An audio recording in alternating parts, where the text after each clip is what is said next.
منها وأشفقن منها وحملها الإنسان إنه كان ظلوما جهولا. وقال النبي صلى الله عليه وسلم إن الله يرفع بهذا الكتاب أقواما ويضع به آخرين أو كما قال عليه الصلاة والسلام. آج ہم جس مناسبت سے یہاں پہ جمع ہے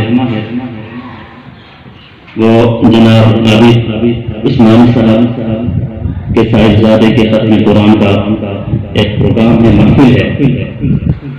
اتفاق کی بات یہ ہے کہ گزشتہ سال بھی ہم کسی پروگرام میں موجود تھے کہ عثمانی صاحب کے ایک صاحبزادے نے بھی ختم قرآن کیا تھا اور دوسرے صاحبزادے نے بھی ختم قرآن کیا. اس پر ہم اسے بہت مبارکباد پیش کرتے ہیں. اللہ رب العزت ان کے بچوں کے عمر میں اور ان کے عمل میں برکت نصیب فرمائے. یہ بہت خوش نصیبی کی بات ہے. اس فتنے کے دور میں ہر طرف مادیت پرستی کا دور ہے. ہر انسان اس چکر میں ہے کہ کسی نہ کسی طرح دنیا سمیٹو. لیکن عثمانی صاحب کے لیے یہ ایک سعادت کی بات ہے کہ ان کے دونوں بیٹوں نے قرآن مجید کو اپنے سینے میں محفوظ کیا اس فتنے کے دور میں. سبحان اللہ سبحان اللہ. اس پر میں ایک ہی واقعہ آپ حضرات کے سامنے ذکر کرتے پھر مفتی صاحب سے ہم اس کے بعد سنیں گے. حضرت مولانا قاری طیب صاحب رحمۃ اللہ علیہ یہ ضرورت دیوبند کے محتمل ہے. یہ حافظ قرآن نہیں ہے. اس کے بیٹے نے جب حفظ قرآن کیا بلکہ اس کے بیٹے نے جب حفظ قرآن مکمل کیا تو قاری طیب صاحب رحمۃ اللہ علیہ اپنے اس بیٹے کے لیے جس طرح آج عثمانی صاحب نے یہاں پہ محفل سجایا ہے تو قاری طیب صاحب رحمۃ اللہ علیہ نے جس طرح محفل سجایا اس میں بڑے بڑے علماء کو دعوت دی اور بڑے بڑے شیوخ وہاں پر آ گئے. لیکن قاری طیب صاحب رحمۃ اللہ علیہ کے والد صاحب تشریف نہیں لائے تو قاری طیب صاحب رحمۃ اللہ علیہ بڑے پریشان ہوئے. بڑے بڑے علماء شیوخ تشریف فرما ہے لیکن والد صاحب ابھی تک تشریف نہیں لائے. تو قاری طیب صاحب جا کر والد سے پوچھا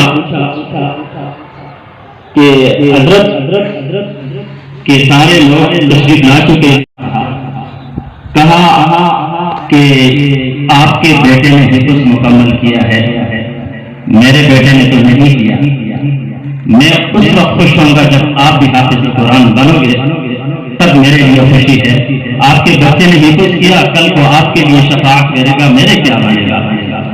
تو قاری طیب صاحب رحمۃ اللہ علیہ فرماتے ہیں اسی وقت محفل کو برخاست کیا.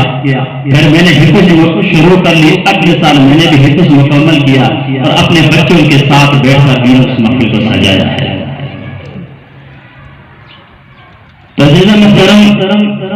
یہ قرآن مجید فرقان حمید بہت بڑی سعادت ہے. جو بچہ اس کو اپنے سینے میں محفوظ کرے ان کے والدین کے لیے بہت بڑی سعادت ہے خصوصاً اس فتنے کے دور میں. جس طرح آپ حضرات کے سامنے حدیث پڑھا کہ ان اللہ یرفع بہذا الکتاب اقواما ویضع به آخرین. اللہ رب العزت نے اس قرآن مجید کی وجہ سے بہت سے قوموں کو اٹھایا ہے اور بہت سے قوموں کو گرایا ہے. کیا مقصد ہے؟ جو لوگ قرآن مجید کو اپنے سینے کے ساتھ لگایا اس پر عمل کیا اس کے حلال کو حلال سمجھا حرام کو حرام سمجھا تو اللہ رب العزت نے اس قوم کو اٹھایا بلندیوں تک پہنچایا. جس قوم نے قرآن مجید کو نہیں سمجھا اس پر عمل نہیں کیا اس کے حلال کو حلال نہیں سمجھا حرام کو حرام نہیں سمجھا تو اللہ رب العزت نے بلندیوں میں ہونے کے باوجود انہیں گرایا اور ذلیل و خوار کیا. آپ دیکھیں حدیث میں اللہ رب العزت نے فرمایا اقواماً یہ نہیں فرمایا انفرادی نہیں ہے اجتماعی طور پر عمل کرنا ضروری ہے. ایک شخص عمل کرے اس سے کام نہیں چلتا. پورے معاشرے پر عمل کرے تب اللہ رب العزت اس معاشرے کو اٹھا دیتا ہے بلندیوں کو اٹھا دیتا ہے بلندیوں پر تک لے جاتا ہے.